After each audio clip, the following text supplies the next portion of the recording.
Assalamualaikum warahmatullahi wabarakatuh. Jumpa kembali dengan Gus Win. Kali ini kita akan mendalami proses penyelesaian kertas kerja dari satu akuntansi, yaitu akuntansi perusahaan jasa.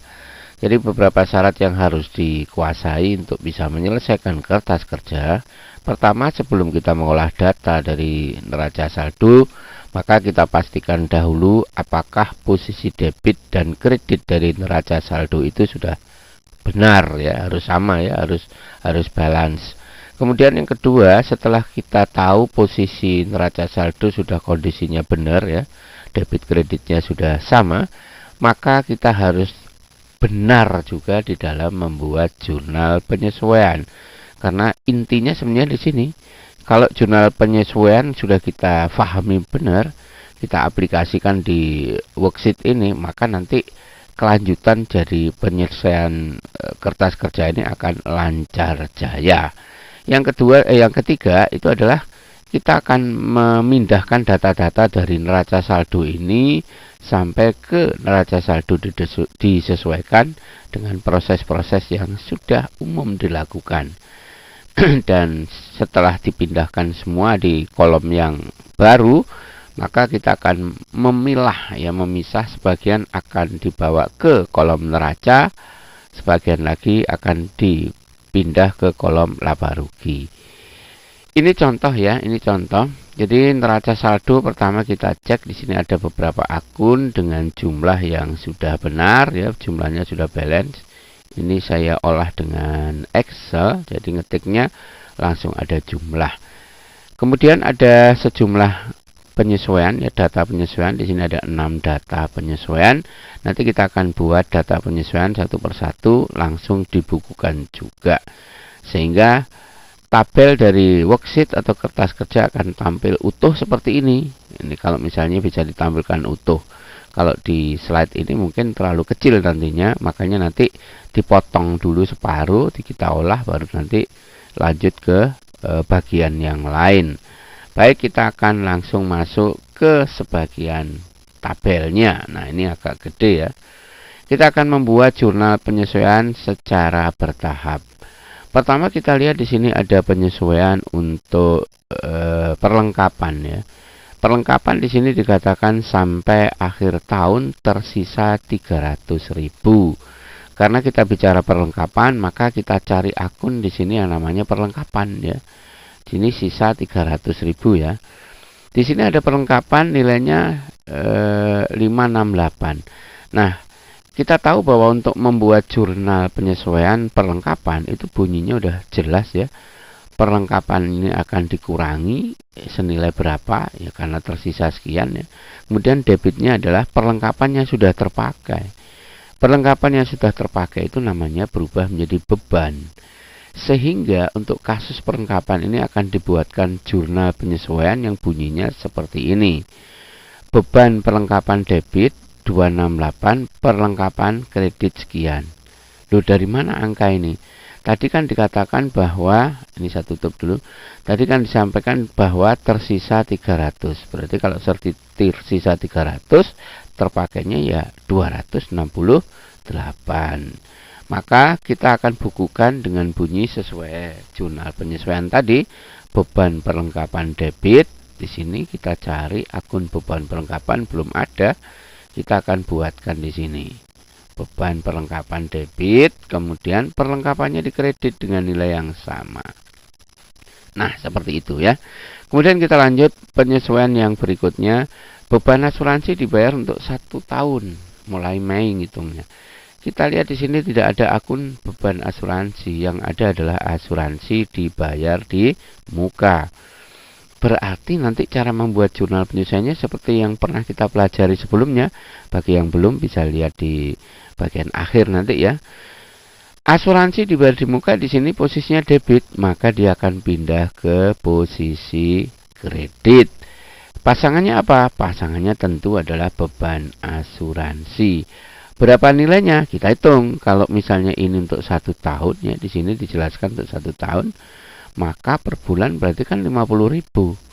Bayarnya Mei, berarti yang sudah menjadi beban asuransi adalah Mei sampai Desember atau 8 bulan. Sehingga kita akan dapatkan bunyi jurnal untuk asuransi bunyinya seperti ini. Debit beban asuransi, kredit asuransi dibayar di muka. Dari mana 400? 50.000 kali 8 bulan. Dari mana 8 bulan? Mei sampai Desember.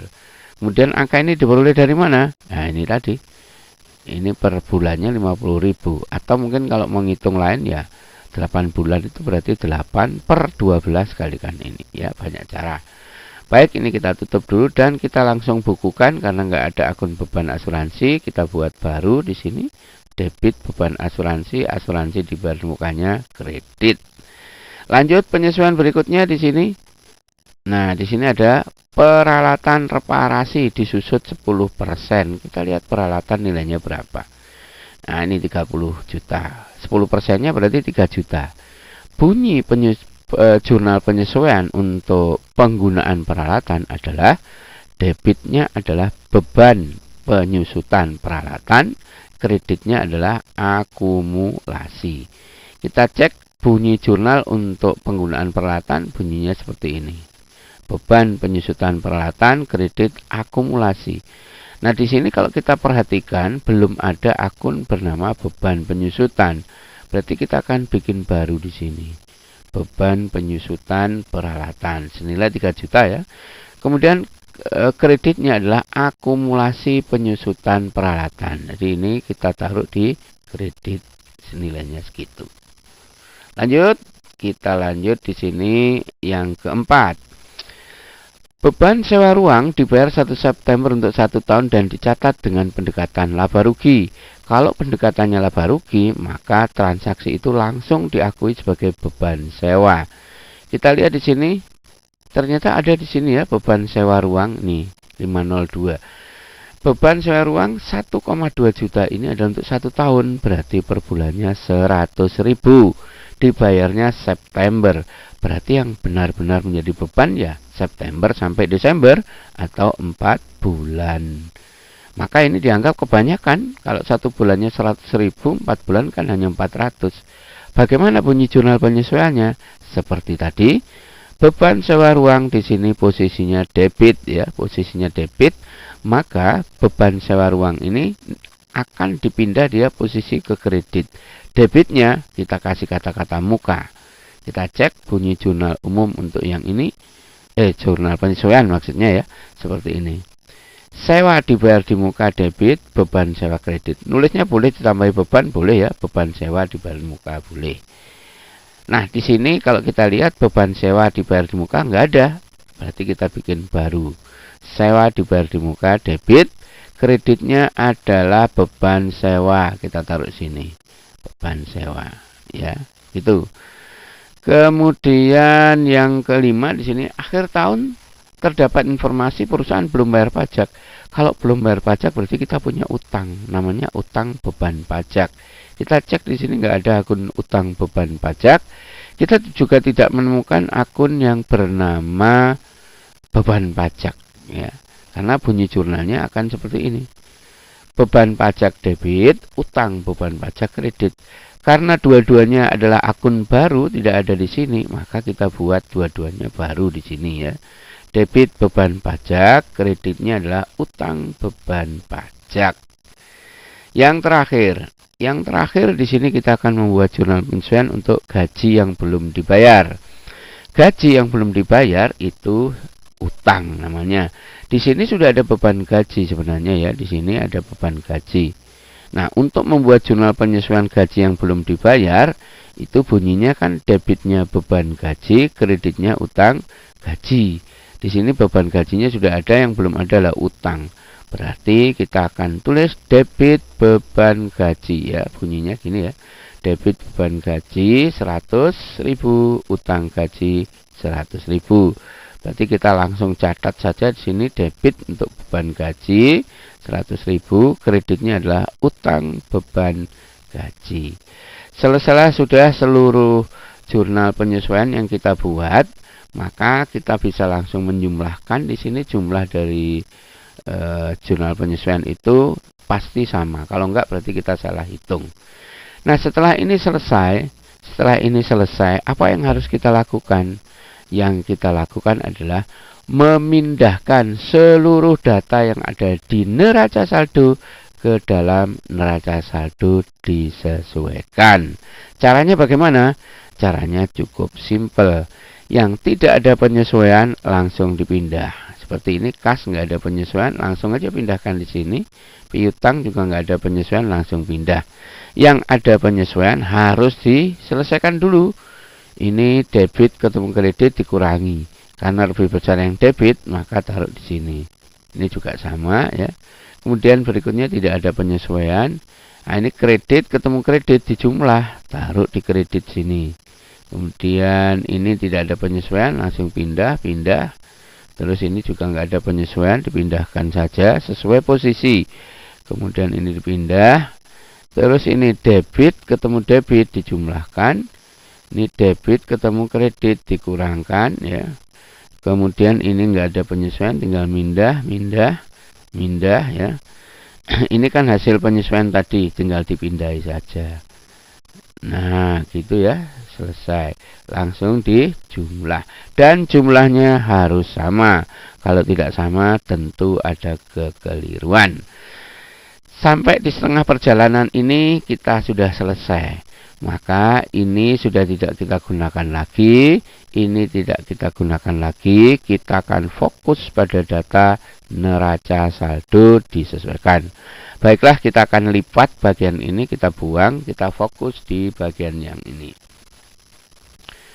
Nah, ini salinan dari bagian yang neraca saldo disesuaikan.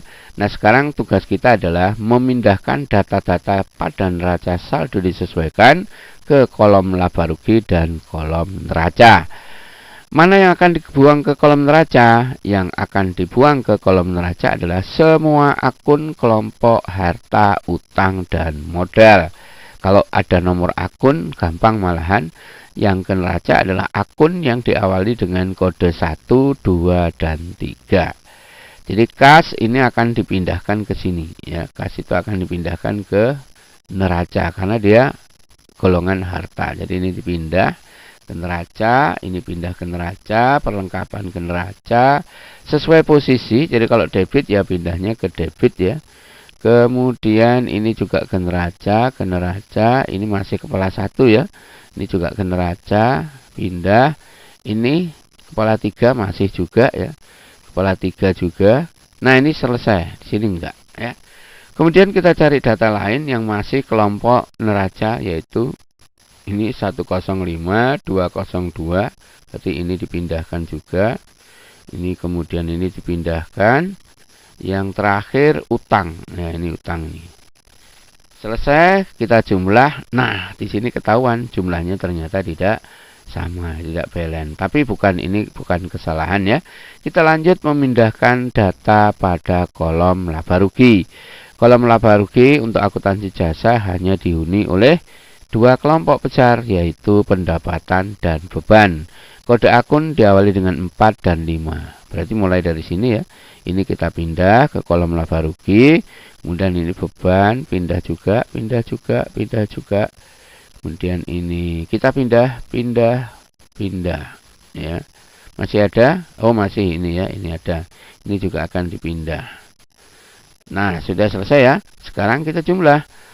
Sini juga kita jumlah. Ternyata sama dengan di sebelah kanan, kolom neraca jumlahnya tidak balance.